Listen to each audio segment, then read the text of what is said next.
እኔ የምላችሁ የሽንት ቧንቧ ኢንፌክሽን ግን ለምንድን ነው ከወንዶች የበለጠ ሴቶችን የሚያጠቃው? ታውቃላችሁ? ዛሬ እናወራለን። እሱን መጨረሻ ላይ እነግራችኋለሁ።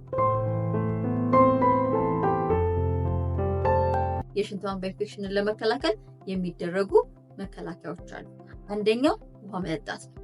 ውሃ መጠጣት የሽንት ቧንቧ ፊኛን በደንብ ስለሚያጥበው ጠራርጎ ባክቴሪያዎች እንዲወጡ ያደርጋል ማለት ነው። ሁለተኛው ነገር ደግሞ ከግንኙነት በኋላ ሽንት መሽናት።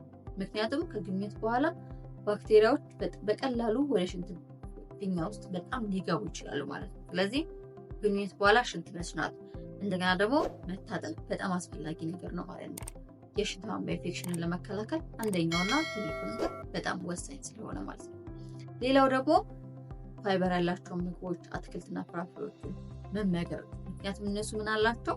ቫይታሚን ሲ ሰፕሊመንቶች አሉ። ቫይታሚን ሲ ደግሞ ስትሮበሪ፣ ብሮኮሊ፣ አረንጓዴ ቅጠሎች በጣም አስፈላጊ ናቸው ማለት ነው የሽንት ቧንቧ ኢንፌክሽን ለመከላከል ማለት ነው። እንደገና ደግሞ መጸዳጃ ቤት ከተጠቀሙ በኋላ ከፊት ወደ ኋላ መጸዳዳት በጣም አስፈላጊ ነው ለሽንት ቧንቧ ኢንፌክሽን ለመከላከል ማለት ነው። የሽንት ቧንቧ ኢንፌክሽን ምልክቶች ደግሞ ምን ናቸው? አንደኛ ሽንትሽ ስትሸኚ የሚያቃጥል ከሆነ፣ እንደገና ደግሞ የሽንትሽ ቀለም በጣም ደመናማ ወይ ክላውድ ዩሪን የምንለው ደመናማ ከለር ወይም ደግሞ ደም የቀላቀለ ከሆነ፣ እንደገና ደግሞ የታችኛው የሆድሽ ክፍል በጣም ከፍተኛ የሆነ ቁርጠት የሚሰማሽ ከሆነ የሽንት ቧንቧ ኢንፌክሽን ሊሆን ይችላል ማለት ነው።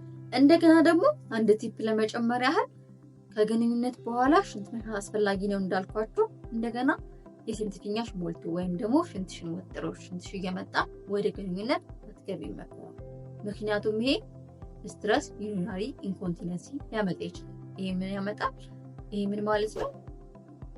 ሽንትሽን ወጥሮች በግንኙነት በሚገቢበት ጊዜ ስትረስ ዩሪናሪ ኢንኮንቲነንሲ ሊፈጠር ይችላል። ያ የሚፈጠረው ነገር ምን ማለት ነው? ያለ አንቺ ፍቃድ ሽንትሽ ሊያመልጥሽ ይችላል።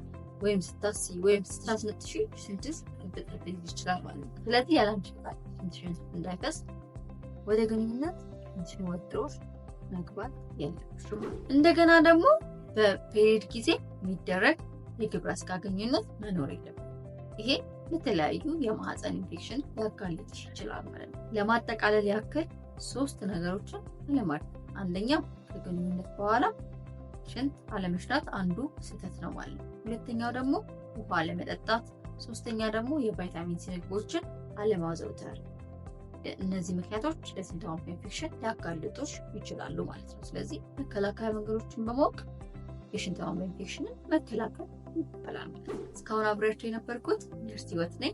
የተለያዩ ቪዲዮዎችን ስሰራ እንዳያመልጡ ሰብስክራይብ እያደረግሽ ላይክ እያደረግሽ ስለ እናቶች ጤና፣ ስለ እርግዝና ብዙ ነገሮችን የምናወራበት ቻናል ነው። ስለዚህ ሰብስክራይብ ላይክ እያደረግሽ ቤተሰብ መሆን አትርሺ። አመሰግናለሁ።